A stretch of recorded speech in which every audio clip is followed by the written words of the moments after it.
Africain, Africaine, qu'as-tu fait de ta mission civilisatrice sur Terre? Je reprends ma question.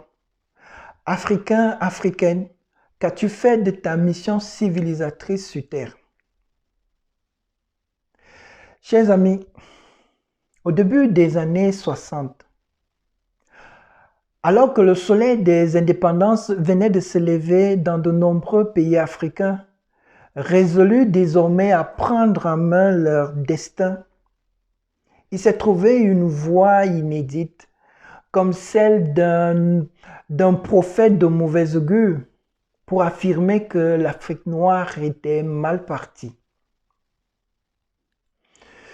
70 ans plus tard, mal partie et jamais arrivée, l'Afrique noire se meurt. Et de nombreuses publications sont venues étayer cette affirmation de René Dumont. Je n'en veux pour preuve que l'Afrique en panne de Jacques Giry, l'Afrique malade d'elle-même de Tidiane Diakité, l'Afrique étranglée de René Dumont. Dieu peut-il mourir en Afrique des lois Messie? Et si l'Afrique refusait le développement d'Axel Kabou? Négrologie. Pourquoi l'Afrique se meurt, Stephen Smith? Stephen Smith. L'Afrique noire est-elle maudite? Moussa Konaté. La liste est loin d'être exhaustive, mais toutes ces œuvres ont un point commun, ou alors partagent un point commun, c'est que désormais le nom Afrique rythme avec guerre, avec misère, avec pauvreté, avec pandémie, avec coup d'État. De sorte que dit l'Afrique, c'est résumer son histoire millénaire en un seul et unique paradigme, le paradigme de la pauvreté, le paradigme de la misère. De sorte que aucune action, aucune parole, aucune pensée n'est désormais possible sur l'Afrique en dehors de ce paradigme-là. Et par voie de conséquence, l'Africain se retrouve relégué à l'arrière du peloton de l'histoire, où il accepte de manière résignée son sort.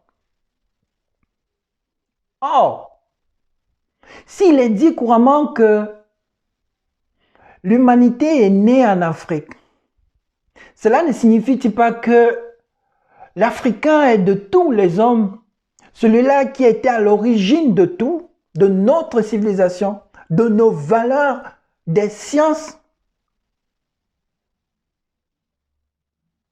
L'Ecclésiaste disait, il n'y a rien de nouveau sous le soleil. Ce qui est, a été, et ce qui fut, sera. Et donc, si l'Africain est le premier homme sur Terre, il devrait en être le garant de ses valeurs. Il devrait en être la mémoire, la conscience de sa civilisation. Il devrait être le sage de l'histoire. Dans nos villages, il y a la figure du sage. Le sage est couramment, ordinairement assimilé à un vieux qui a longtemps vécu.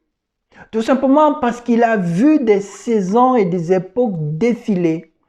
Et il a acquis ce qu'on appelle la sagesse, la raison pratique, qui consiste à faire ce qu'il faut faire au moment où il faut le faire.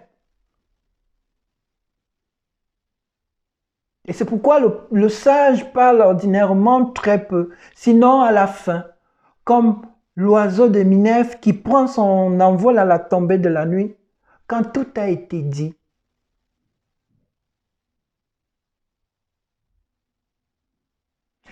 Et c'est donc la raison pour laquelle on dit que lorsqu'un sage meurt, c'est une bibliothèque qui brûle. Mais lorsqu'un sage se tait, lorsqu'un sage s'ignore, c'est une bibliothèque qui est fermée. C'est une bibliothèque au milieu des gens qui est inutile. Alors je fais cette vidéo pour conscientiser les Africains, pour les réveiller, pour qu'ils comprennent qu'ils ont une mission sur Terre, et une mission envers les autres peuples, car ce sont eux les sages de l'histoire. Ils ne doivent donc plus être cet être timoré, qui a peur, qui attend qu'on lui dise qui il est, qui attend qu'on lui donne un peu de pain pour vivre, qui attend qu'on lui dicte ses valeurs, qui attend qu'on écrive son histoire.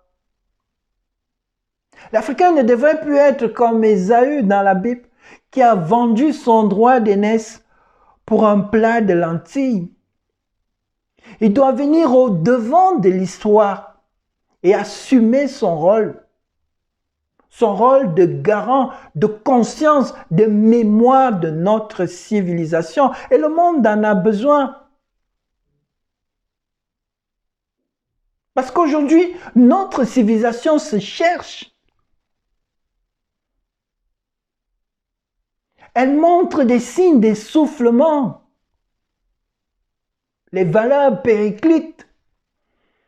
On ne sait plus où est le bien, où est le mal et ce qu'il faut choisir. Entre les genres, on s'embrouille. On a parlé de raison, de rationalisation, de rationalité. On a dit que notre monde était un monde de raison et que la science devait venir à bout de tout, de ce monde prélogique, de ce monde magico-religieux. Que la science allait, comment dirais-je, que ce qui était scientifique était ce qui était démontrable et qu'on ne pouvait affirmer quelque chose que ce qu'on peut démontrer.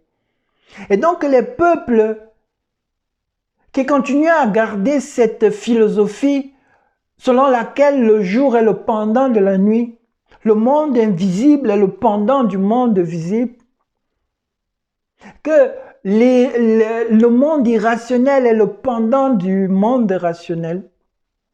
Ces peuples-là étaient relégués au rang des peuples non civilisés, des peuples sauvages. Mais pourtant, aujourd'hui, on le voit bien. Cette raison devenue toute nue ou qui s'est mise toute nue, cette nudité l'a conduit à la folie. La science humaine se cherche. La science moderne se cherche. Elle a montré ses limites.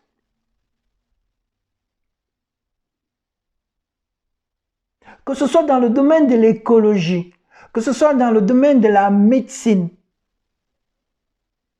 que ce soit dans tous les domaines d'ailleurs, le domaine de l'humain, de la bioéthique, l'Africain devrait avoir son mot à dire parce que c'est lui qui devrait en déterminer le sens et les valeurs. Alors, chers frères, chers sœurs africains, toi qui me suis, sache que le monde t'appelle à une mission noble, à une mission grandiose, que celle de l'être timoré qui a faim ou qui attend qu'on vienne le secourir. Réveille-toi. Le changement, c'est maintenant. Alors toi qui es nouveau sur ma chaîne, je te prie de t'abonner et de cliquer sur la cloche de notification pour pouvoir me suivre désormais. Sinon, je vous donne rendez-vous très prochainement pour une autre vidéo. Big up à tous, portez-vous bien. Ciao les amis.